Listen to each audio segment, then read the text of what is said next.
Welcome to the Catholic Life Coach podcast, where I help ambitious Catholic women overcome fear and self-doubt so that they can boldly step into the dreams God placed in their hearts, live authentically, and grow a business rooted in their faith.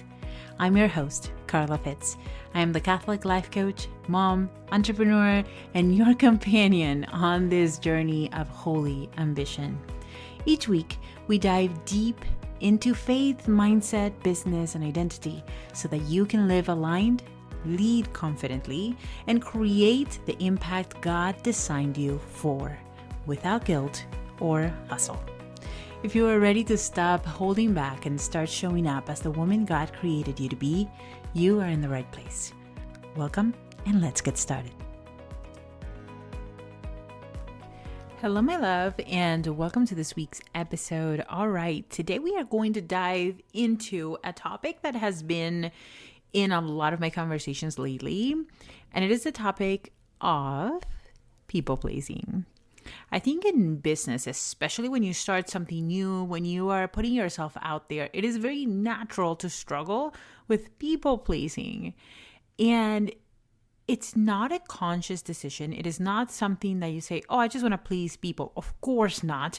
But it's actually in our subconscious. When we are people pleasing, it is an underlying fear of letting someone down or feeling rejected, misunderstood.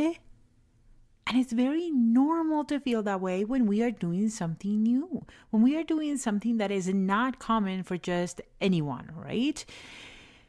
When we go into business, it is challenging because we feel like we are leaving our group. We feel like we are leaving the community because back in the day, if you left, you were in danger of not just being rejected, but dying. And so a lot of it is a misunderstanding of the brain that says, I am not safe if someone else does not agree with what I'm doing. And right now, the way you might be experiencing people pleasing might actually be if you feel exhausted, if you feel resentful after you do something you didn't actually want it to do, if you lower prices because someone else asked you to lower it, and then you feel like I should not have done that. Then you are likely doing things that are not in alignment with who you are and the person that you are being called to become. People pleasing is not just a habit, it's actually part of our identity.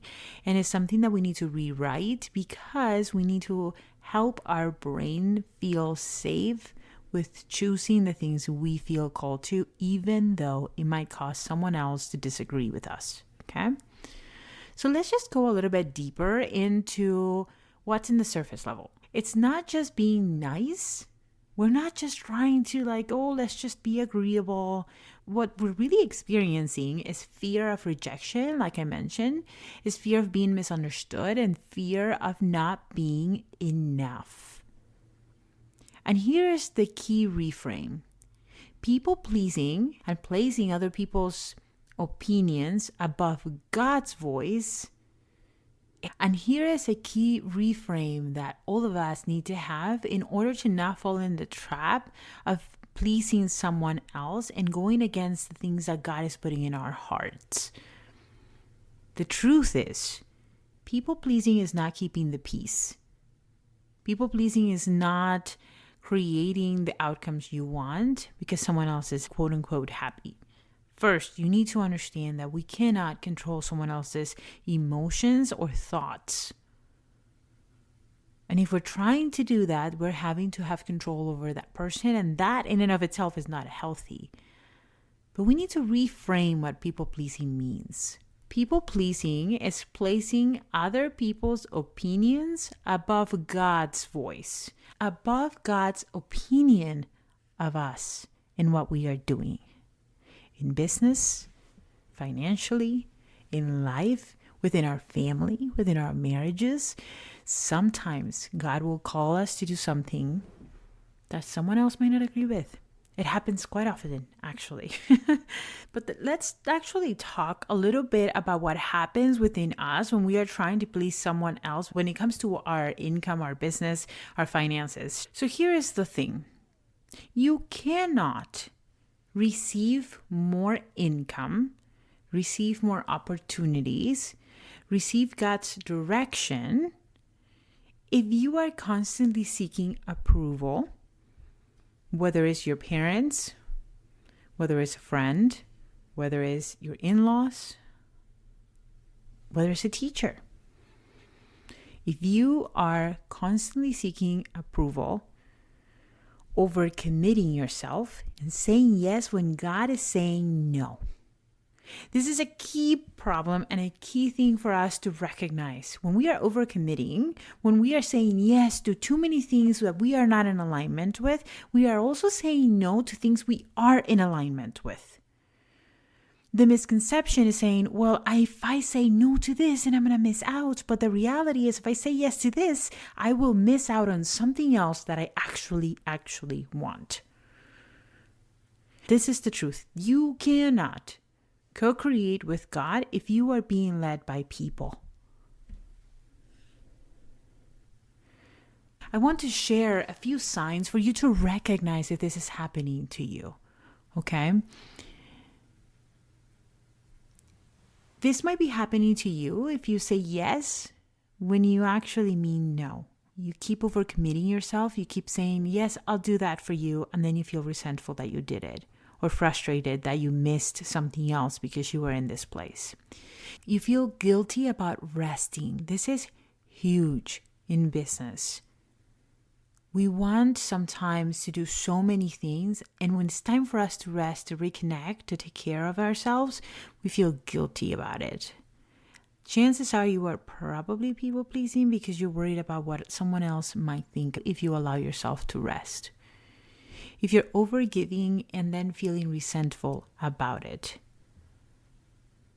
When you give out of love, out of abundance, there's no resentment. And so we need to get very clear, okay, am I giving out of lack, out of trying to please someone else, or am I giving out of love and abundance?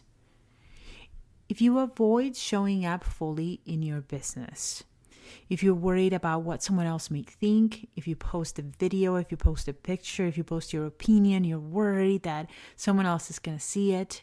So that prevents you from truly showing up fully as yourself within your business. If you water down your message is another sign. If you don't want to ruffle feathers, you're like, let me just make it a little more general because I do not want to offend anyone. Chances are you're watering down your message. If you are afraid overall of being judged, what other people may think, perhaps it's not so straightforward that it's like, oh, I'm worried about what they'll think of me, but it is like, I'm worried that they're going to judge me.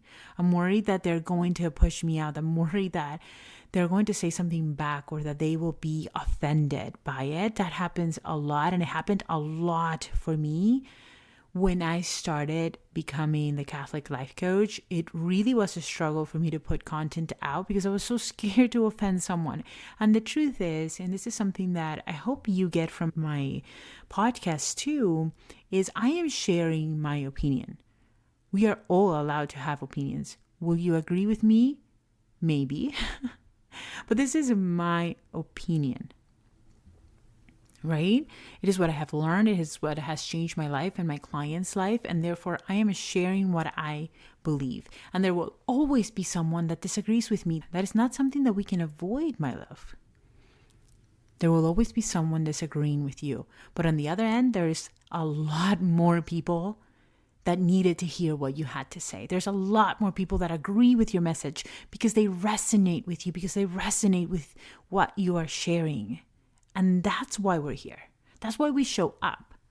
It's not about the people that disagree that we show up for. It is about the people that are meant to hear your message and agree with you. Okay? This is why you're not fully visible yet. And that might be also why you feel like the abundance in your business, in your life, in your time, in your finances is not where you want it to be. Is chances are you're hiding because you're afraid of being rejected. And this is something that is so worth looking at, uncovering, being curious and healing, because it will get in the way of your growth, of your impact. So here is how we shift this. The first things, we need to desire God's approval more often than we desire people's approval. We need to desire God's way more often than we desire people's way, the world's way.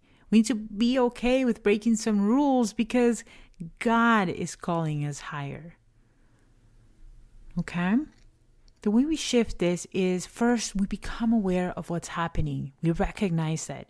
We do not judge that part of us that is wanting to fit in. We lovingly become aware of it. We recognize then that we are not responsible for other people's emotions, other people's expectations of us, and we are not responsible for their opinion either. What you are responsible for is your obedience to God's calling. It is your alignment with your faith and the person that God is calling you to be. This is the moment where we actually allow ourselves to step into the process of co-creating on purpose with God.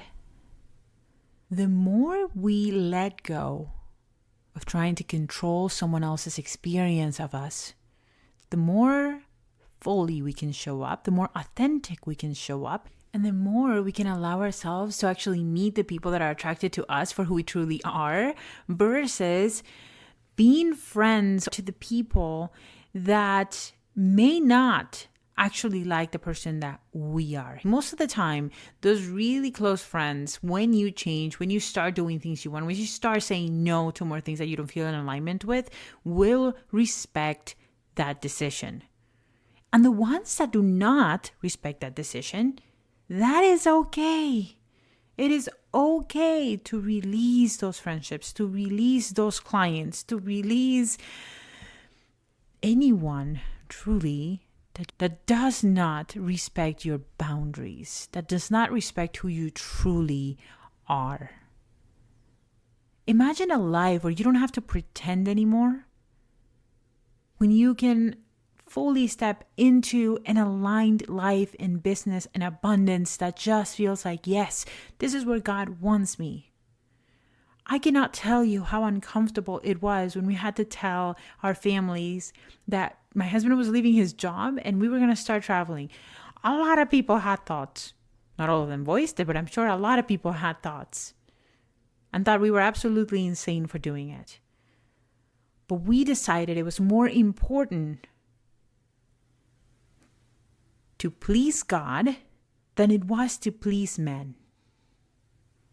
And that pays off.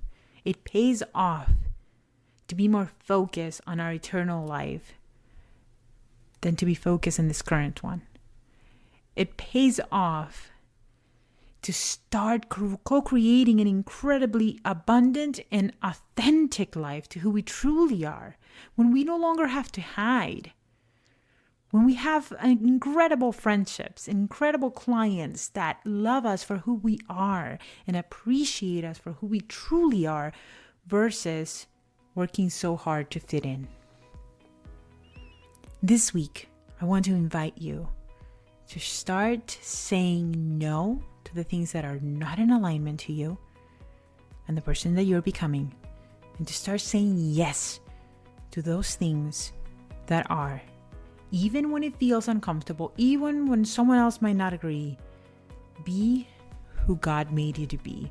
And you, my love, will set the world on fire.